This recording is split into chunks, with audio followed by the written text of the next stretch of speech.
Hello, everybody, and welcome back to the Amazing Race Rewind podcast, the podcast where we rewind back in time to watch the earliest seasons of The Amazing Race for the first time. My name is Andrew. And I'm Jill. And we are here today with the second episode of season 5. Jill, you famously did not like episode 1. What are your thoughts on episode 2? Has it grown on you? You're still down in the dumps, or what? Here's the thing. The episode was fine. I thought the tasks were pretty good. It just didn't, I don't know. I guess maybe it's the teams, maybe. I don't know what it is, but something is just not hitting. And you know what? I don't know if it's your influence or if I came to this conclusion on my own, but I agreed. Yes. I thought this was a little bit boring. I don't know if that's unpopular. It kind of was. I do think that the editing was objectively good. There were good storylines throughout the episode. And you saw a lot of every team. You saw a lot of every team. I had a good idea of what was going on. There were easy to follow narratives that were objectively entertaining, I think, but it was just missing that something for whatever reason. And I'm also seeing a trend of, I feel like in prior seasons, I think there's been a trend of, say the first 3 episodes, the team that gets eliminated really gets given no screen time, and that is not the case these past 2. No, and also, and this is a good thing about the season, is that a lot of the teams that you would expect to do well and the teams that you would expect to do poorly it's not falling in the way that it normally does. Like, the top teams, like the young, fit, athletic teams are not the top teams. But in this race. Can I argue the fact there that they have a lot more personal issues and a lot more issues with communication and teamwork that are holding them back? They do. They definitely do. Which we haven't seen as much in other seasons. True. Like, I think this is a little bit less predictable, where you would look at a team like the Bowling Moms and say, okay, they're going to go pretty early. But they've been doing really well. I love them. I really do. And same with Bob and Joyce. They're in the top half once more. They're killing it. They really are. They're killing it.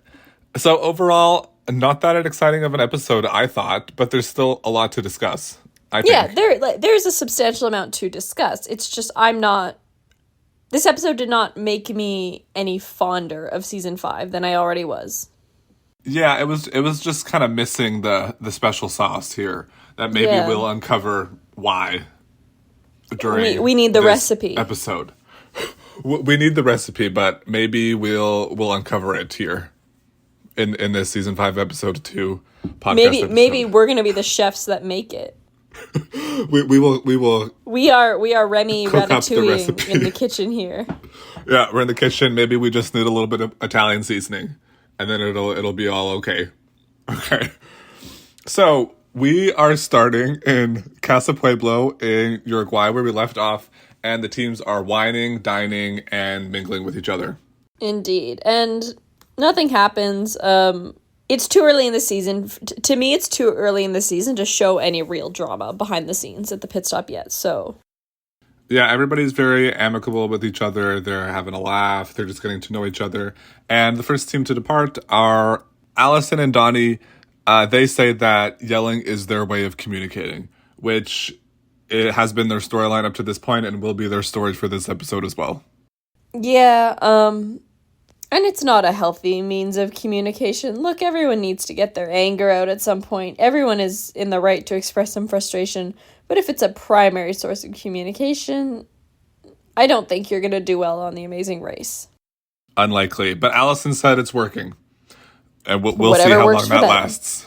We'll see how long it works.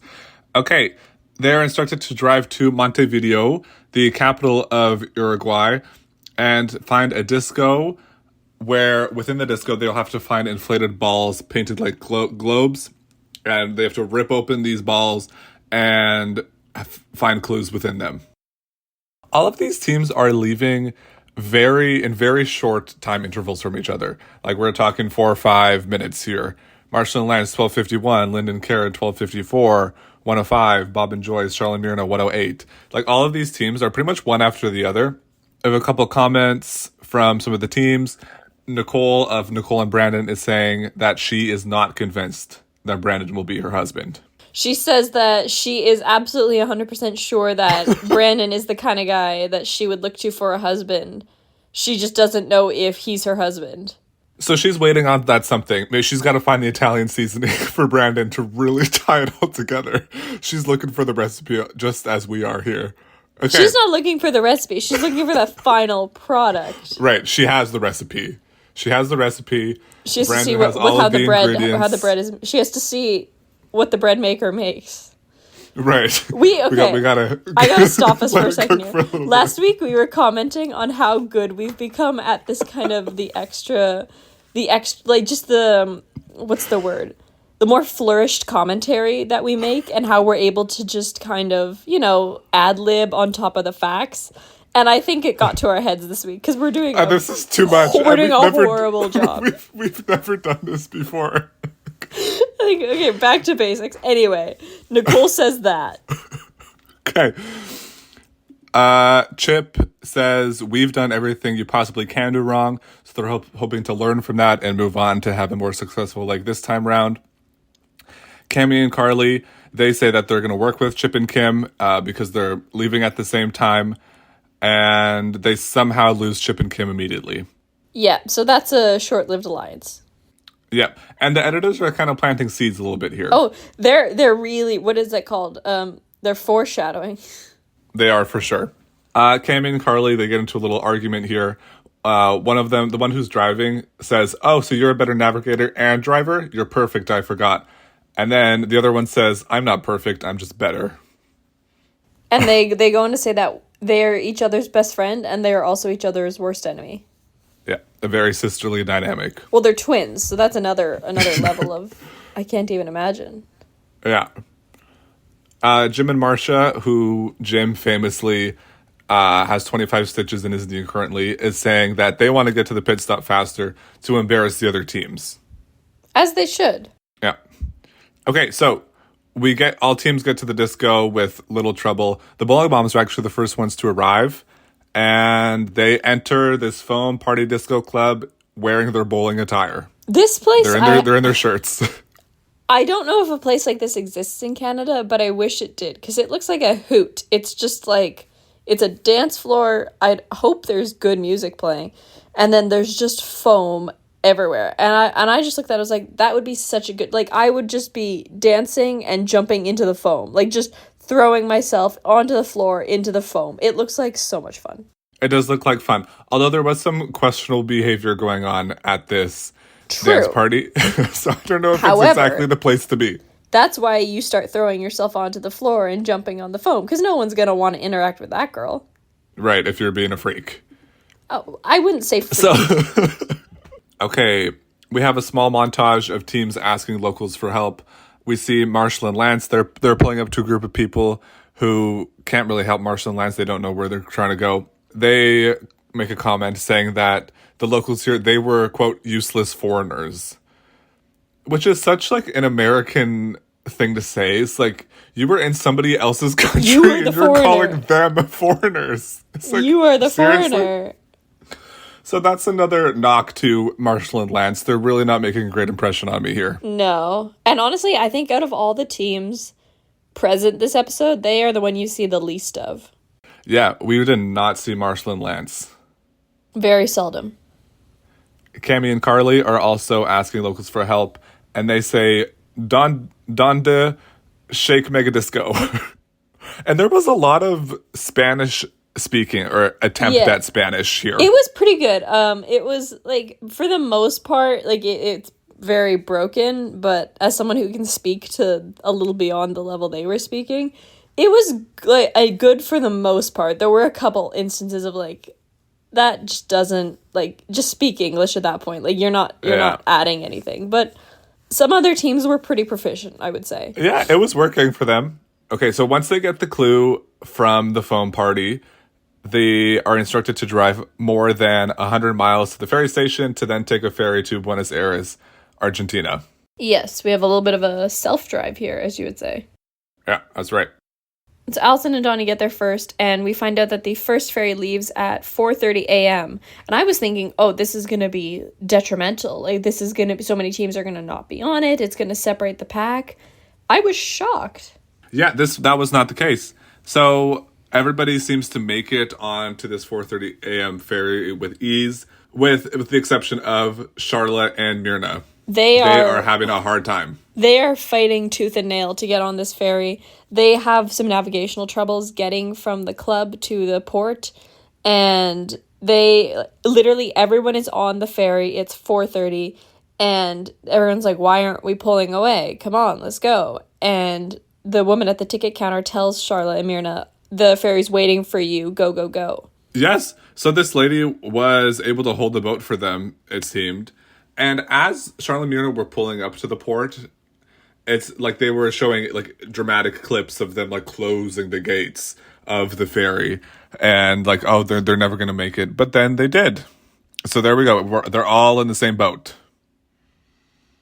Quite literally. Yeah. That was good. That one was good. I'll give you that. Thank you. Okay. So Charlotte and Myrna, they make it on miraculously. Hooray for them. Yes. And their clue is telling them, and instantly everyone, well, I wouldn't say everyone, most of the teams take the opportunity of this ferry ride to start digging into their next clue, which is they must, in Buenos Aires, they have to look for the grave of former First Lady Evita Perón. Yeah. Now, the thing is there's a little bit of confusion because she is buried at the Recoleta cemetery.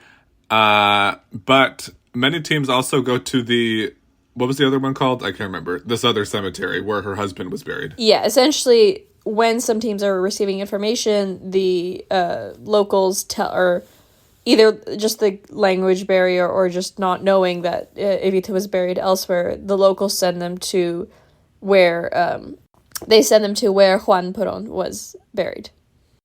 Right. Yes. And as the teams are leaving the airports and they see we're seeing the taxis, there is another aerial shot of the taxis. I don't know if I'm just noticing this now or if we had this in other seasons where they had like they did not have this many aerials in the last couple seasons, I can tell you that. Yeah, so I thought that was cool. It's like that they were able to set this up in Argentina. Like, how did they do it back then? They didn't have drones, did they? Helicopter. They literally got a freaking helicopter. Yeah, in Argentina. When did drones become a part of filmmaking?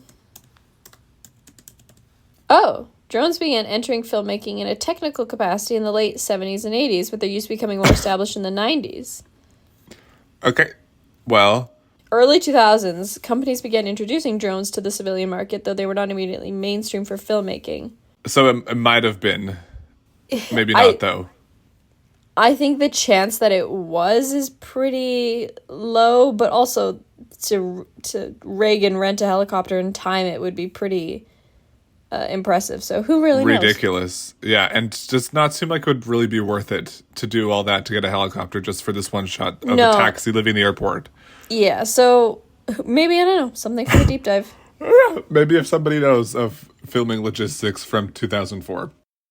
So we get into a little bit of controversy here where Jim and Marcia, their whole storyline for this episode is going to be that they exchanged their money at the airport because the bowling moms told them to do so, quote unquote. Yeah, so allegedly the bowling moms told them that the cabs and such don't take American dollars, so they are at the ferry dock or the ferry port and they are waiting in line to exchange their USD for pesos, and everyone else is left. And you get this, the editors are getting good at comedy here, because you've got this clip of Jim and Marcia in line waiting to exchange money and be like, we need pesos, cut immediately to someone in a cab going, you take American dollars? And the cab driver goes, yes, and that's that. And Jim and Marcia are noting, by the way, that there's nobody else exchanging their money, not even the bowling moms. They're very instantly kind of, okay, did we get fooled here? Like, was this a trick? And the thing, it's like, do you think it was a trick, or do you think it was a misunderstanding on the behalf of the bowling moms? Maybe the bowling moms are more savvy than I might think, but something tells me that the bowling moms would not pull something like this on Not Jim and Marcia, early. of all people. Yeah. Yeah. So I do think it was a misunderstanding, especially because we never followed up on it. Like, we never saw the bowling moms say, "Oh, chuckle, chuckle, we deceived Jim and Marcia," or Well, like maybe we didn't hear from them at all. Maybe That's their game. That's the game I would play. I don't know. Because we didn't see any resolution to this episode, so I'm hoping maybe there will be a confrontation of sorts during the pit stop, and that we'll see next episode. Okay, so the teams are off to the cemetery. Charlotte and Myrna are the first ones to arrive, and they find some kind of shuttle to take them to the grave, I guess. And Charlotte is gonna wail on her whistle here. Which seems so unnecessary. It kills me, though. It really does. It's like, does she just have that thing on hand at all times where it's like clipped to her bag? She could just blow it as like a safety whistle, maybe? Maybe, but you know what? It's coming in hands. They get this vehicle to drive them to the correct grave site. And they get the clue first. And also because, as we mentioned, a lot of the teams who were leading the pack end up at the wrong cemetery. Exactly. And they open their clue, and it is a detour entitled Pero or Tango. One of the teammates has to walk 8 dogs while the other teammate navigates, and you have to meet various checkpoints along the way to reach the LaFleur statue. And the dogs are going to be right outside of the cemetery here, so you could just get going whenever you want. And it's what, about a mile route with 3 pit stop or 3 checkpoints? Yeah, so it doesn't seem like it's going to be too bad. Yeah, in theory, it shouldn't be too difficult. Whereas Tango, you are to travel 1.5 miles to El Tango Theater and search among many similar tango dancing men for the man pictured in the program. And if it's the wrong man, the man is going to take the picture away from you, and you have to go back to the lobby, I guess, to get a new picture. And it's going to be a different man. And just to kind of illustrate this, because that also sounds very simple. It's in an auditorium. The lights are all down. The only lights on are very, very blue lights on the stage. And the men are wearing fedoras. They're all very similarly shaved. Yep. So it's actually quite difficult because you can't really see their eyes. You can really only see like their jaw, maybe their bit of their nose. So it is quite difficult to tell. And they're all moving too. They're all dancing. Yeah. But also, it seems like there are maybe, 10 pairs. Yeah, it's not like it's here. endless, but it's yeah. Like, it could take people a couple tries, but ultimately I don't think it's going to take teams more than 10 minutes. Yeah. To complete this task. Okay, so we see Allison and Donnie, the bowling moms, and Cammie and Carly are the only ones who are going to do the dog walking. Everybody else does the tango. We see Allison, who's going to be the one to walk the dogs. She's being pulled in every direction, while Danny's nose is... Is it Danny or Donnie? Donnie. Okay. I think, yeah. I think I just wrote Danny there. No, that's fine. Donnie, sorry. Yeah. No, it's okay. I just wanted to check because I was worried I was saying it wrong. Yes. So Donnie's just kind of standing there while Allison is losing it. And she was, okay, she was valid here. Like, he really is... This is kind of where some of their really, really, what's the word? Some of their banter here is, as they say to each other, just outright rude. Yeah. Like, I can't pull any quotes off the top of my head because I didn't write it down, but they're just... Well, here's a couple. Oh. I hate you. Shut up. You're an embarrassment. You're a loser. It's just all very much in that vein, and she's quite literally getting pulled to shreds by these dogs, and he is, I think, isn't willing to admit that he needs help reading this map or doesn't know what he's doing, and this is the start of a downfall for them. To me, this is a very Lenny and Karen kind of dynamic. I forgot about them. Oh my gosh. But Allison and Donnie did remind me of Lenny and Karen, where Allison was just kind of berating Donnie, and Donnie was ignoring, essentially. Just like not really doing anything about it. Yes. He did talk back to her quite bitterly throughout the rest of the episode. He did.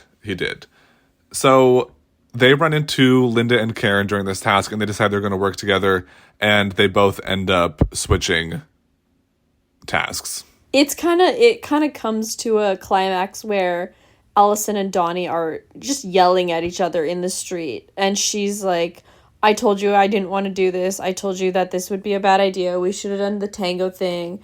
And he's kind of like, fine then, blah, blah, blah. And then it just seems like Linda and Karen are like, right then. Let's go. Yeah. Yeah. And Allison says dramatically, you know what? We're done. Slow-mo cut to commercial break. Of course. Yes. Meanwhile, Charlotte and Myrna complete the tango task first, and they're told to travel either by bus or taxi 70 miles to La Invernada, which is a traditional Argentinian ranch. Yes, and this is, I think here they or the editors at least make a point of showing that Charlotte and Myrna choose to take a taxi. That this is going to be a very good advantage for them. And honestly, it was. This was a good way to spend their money. And the teams who take the bus option, because it was bus or taxi, they do suffer. You have to take the taxi. You have to. It's the only option. So Cammy and Carly, they are doing the dog walking task. They get to the first checkpoint with the help of their very own Fern. Yes. They have a local who's going to guide them through this entire task. They found a Fern, and that's really the only reason that they get through it. Yes, but they were successful. Okay, other teams get through the tango task, and Bob and Joyce are arriving. They say they love dogs. They're gonna do the dog walking task, which we did not see much from Bob and Joyce this episode either. No, and we never really see the culmination of that either. Like Bob and Joyce did well, and they did well overall, but they were probably next to the two brothers, the ones we saw the least of. Yeah, I forgot that they did this because I don't think we ever really saw. They're just too competent. There's just no drama there. There was nothing going on with Bob and Joyce. They're in it to win it. Okay, Alice and Donnie, they immediately complete the tango task, and they think that they don't have enough money, or they're trying to save money. Donnie. Yes. Doesn't think that they should take a cab. He thinks they should save money.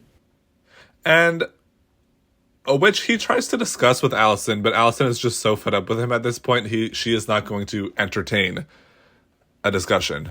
So she says, I'm not even going to talk to you right now. And they just end up taking the bus.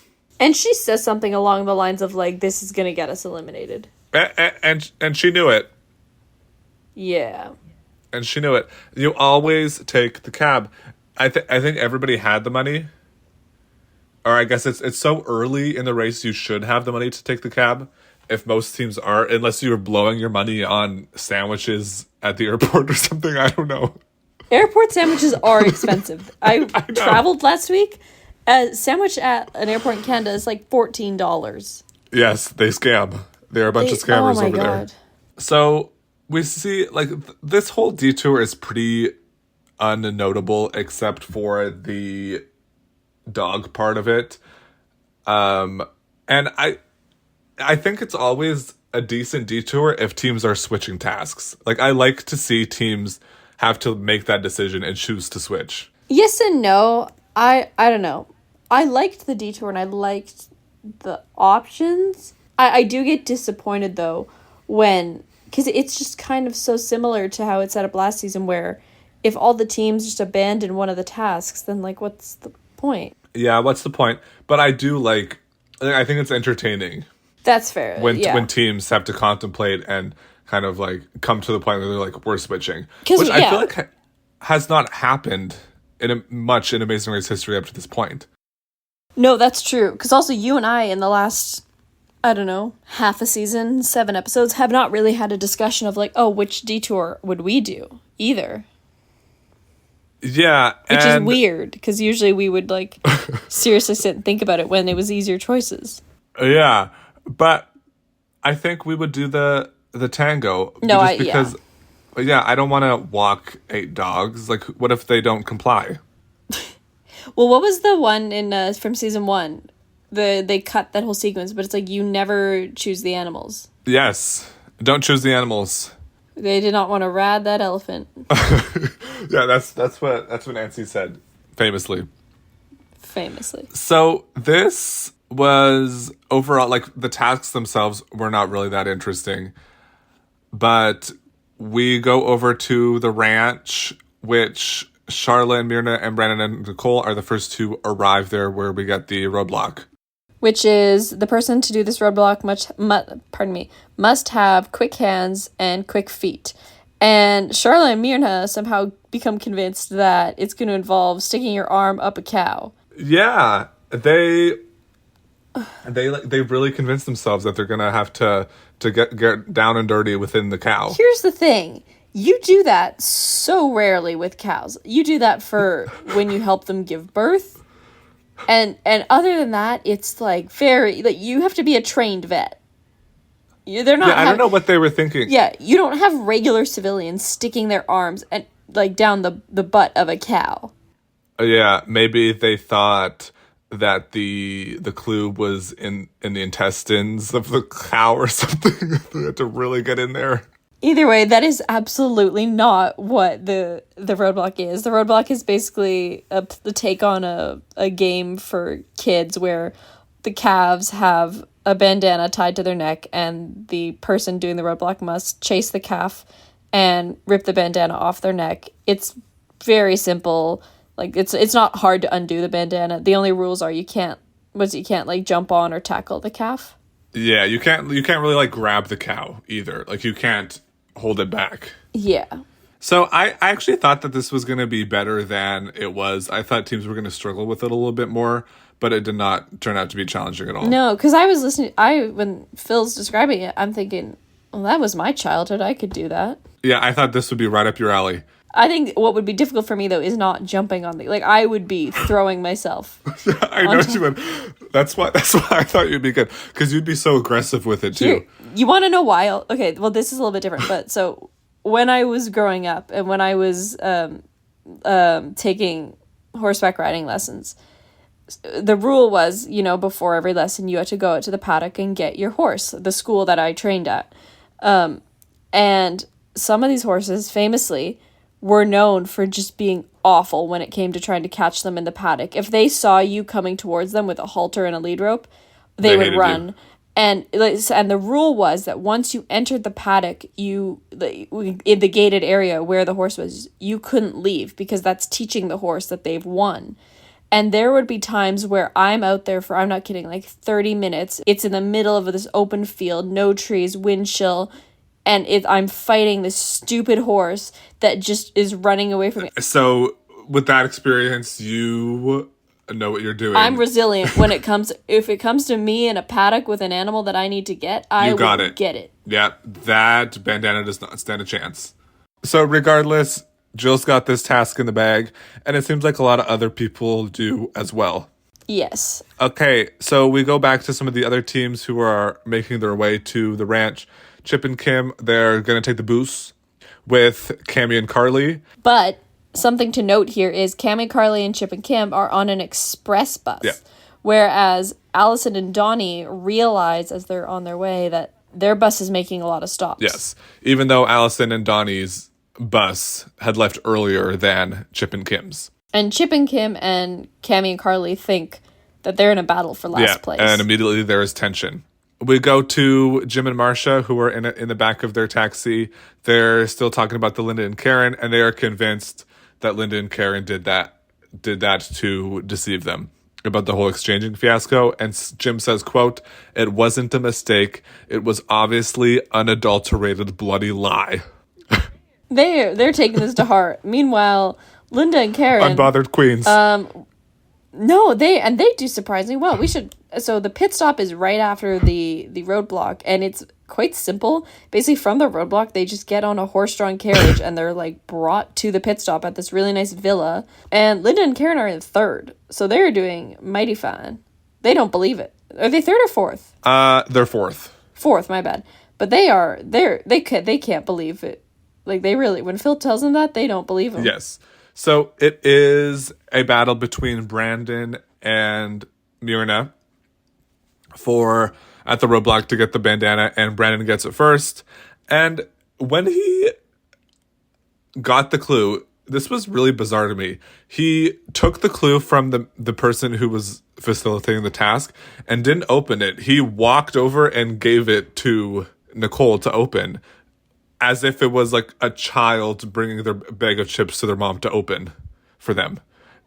Maybe he was tired from the roadblock. Maybe, I don't know. Maybe they made some sort of rule about, like, you're always going to be the one to open the clue. I don't know. I did pick up on that, though. It was bizarre to me. I was confused. Yes, but regardless, they are lucky and they are able to keep just a bit of a lead on Charlotte and Mirna and get to pit stop first. And does Phil even inform us about a vacation for them? They get no prize. Not that we heard of, at least. No, well, if they did get a prize, I'm sure we would have heard about it because we had to plug in the American Airlines website. Yeah, no American Airlines plug. Yeah. American Airlines website Which is plug. one thing about these early seasons. I would be so upset if I didn't get a prize for winning when the team who won before me did. How are they choosing? No, that's fair. What prize goes where? I feel like they just cut it for time or something. They might. Or they just didn't have a good reaction to the prize. Maybe they were like, we don't want that. We didn't want to go to Ecuador or something. But exactly. It is like a little bit of a foot race to the finish line because Brandon, Nicole, Sharon, and Mirna kind of get off their horse-drawn carriages at the same time. And they're running, but Nicole and Brandon do beat them out. And Charlotte and Mirna are in second. And Charlotte is kind of losing her voice here. She's been doing a lot of yelling. We got. That's what the whistle's for. That's what the whistle's for. We see Jim and Marcia miraculously in third. They are also, like the bowling moms, they are shocked. Yeah, they cannot believe their ears that they're in third. And I kind of thought that they were in the back this whole time after the whole exchange. I will say, this ordeal. Whole getting to the roadblock thing messed up the order. They didn't do a good job of establishing what teams were in what order in terms of the middle of the pack, I would say. Yes. Okay, the editors are kind of doing a good job here of making us think that all the teams at the back are close. At this point, I don't know who's the farthest behind because we have Allison and Donnie, whose bus left first, except it's slower than the others. Meanwhile, we see Lance and Marshall's taxi needs to stop for gas, which apparently takes 5 ever. Yeah, they are complaining about how long it takes to fill up with natural gas. So that's making us think, well, maybe it takes 2 hours to fill up a vehicle with natural gas in Argentina. So maybe Marshall and Lance will be eliminated. I don't know. So Cam and Carly and Chip and Kim's bus, they get to a bus stop and then they decide to get a taxi from there. Is this what happened? I guess they need a taxi from the bus stop anyway to get to the ranch. But there's just this really, really like, not awkward, but just it's funny, honestly, this funny moment where one of the twins and Chip are sitting in the back seat of the same cab because neither is moving. They are not moving, but also like someone does need to move because someone needs to take a cab, but neither of them wants to give it up. This was the highlight of the episode to me, where they sprint so the taxi, and yeah, they're both just stubbornly sitting there. And meanwhile, Chip is narrating the event while it is literally happening. He's sitting in the back talking to the camera, saying that, telling us what happened, that they're just going to sit there. It's do or die. Meanwhile, Cammy is just right there, sitting right there beside him. It was comedy gold. But eventually it does get resolved. Another cab comes and Chip and Kim just decide to get in that one. And I think, is it around here? No, actually, that's my bad. So keep in mind, they think they're still fighting for last here. Yes. So they have no clue that there is still another team behind them. And I guess that, and again, with the order of the teams being hard to establish, I guess that means that the brothers are ahead of them. Yes. Because you see the brothers complete the task and you see them check in, but you don't really see much of them beyond them refueling. Yeah. So we go back to the pit stop and see Lyndon, Karen, Bowling Moms in 4th. Bob and Joyce in 5th. Colin and Christy, who we frankly did not see either, they are in 6th. Marshall and Lance in 7th. Okay, so we now are kind of getting Kim and Carly. They're giving commentary. They are saying that Chip was too assertive, too aggressive. They saw a different side of Chip. They don't like him anymore. So now these teams are adversaries. All of a sudden, they're fighting to the. There's an amazing moment, for lack of better words, where both teams are at the roadblock and Chip and Kim are opening the clue and deciding who's going to do it. And Chip's like, I'll do it. And then the camera looks up and there's a sound effect and he sees one of the twins entering the paddock already to do the, and he just like, boom, takes out. Like, it was so funny. It was so incredibly intense. The way that they were battling it out during this roadblock. It was so funny. They were both so hungry and they thought they were fighting for last place. But little do they know. And even there's a really dramatic scene where one of the twins is chasing down a calf and Chip like dives in at the last moment and steals the bandana off the calf. I know, it's like slow motion. It's like kind of pauses for a second. It's so dramatic. He looks like a baseball player about to steal a base. Like, it's so good. It's so good. And so he's out of there. They're running. They get onto their carriages. The twins are not far behind him. But ultimately, Chip and Kim get to the mat. And they're shocked to find out that they're not ninth. They're eighth. This was baffling news to them. And Chip says, quote, "Phil, you give good news a lot." And then we get to Cammy and Carly, who are expecting to be in last. They pull up to the pit stop. They're like, okay, just say it. Like, they're prepping themselves. They're getting ready to say goodbye, and they are floored to be in ninth place. They like looks on their faces of just disbelief and confusion.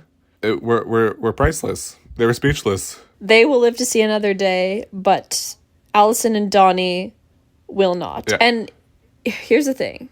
I was going to say, and one thing is one of my favorite Amazing Race tropes, I guess, is the team who thinks that they're eliminated, but actually isn't. I love the reactions. It is quite it's fun. So good. And I like that Phil's learning to milk those moments. I know, because he's so sincere and morose when he's delivering this news. Yeah, Cammy and Carly. Yeah. Your team number, and then he goes up, your team number 9. Yeah. Yes, so Allison and Donnie, they trudge up, and like, even as this just I think defines their team. Even as they're running to the pit stop, they are bickering with each other like, "You're stupid, you're a loser, I hate you." Like, just and it's baffling. Yeah, it is. So yeah, Donnie is kind of running ahead of Allison, and Allison is saying, "Can you not get so far in front of me? You're too far in front of me." And Donnie replies with, "You know what? You've disappointed me severely." So ruthless. They pull up to the mat, and from first to worst, eliminated. And Donnie has a sequence where he's talking about, he's like, "I don't know why I'm here with her. She's like the last person I would ever want to do this with. I would rather do this with anyone but her." And he said, "I hate her." But then says something like, "We have a lot to figure out about our relationship or about our love." And I'm like, maybe it's not there. Yeah. He says, quote, "This race taught me to redefine my love for Allison. Credits. It's over." And I'm like, again, I know it's edited, and I know that I don't want to be judgmental or be rude, but it sounds like there's no love there. I don't think so. I don't think they're long for their relationship is long for this world. Yes. And like you said, credits. We don't get to see a scene from next week. We don't see anything else of them. That is goodbye to Allison and Donnie. That is goodbye to them. I don't think Allison really gets a word at the end. It's just Donnie going off.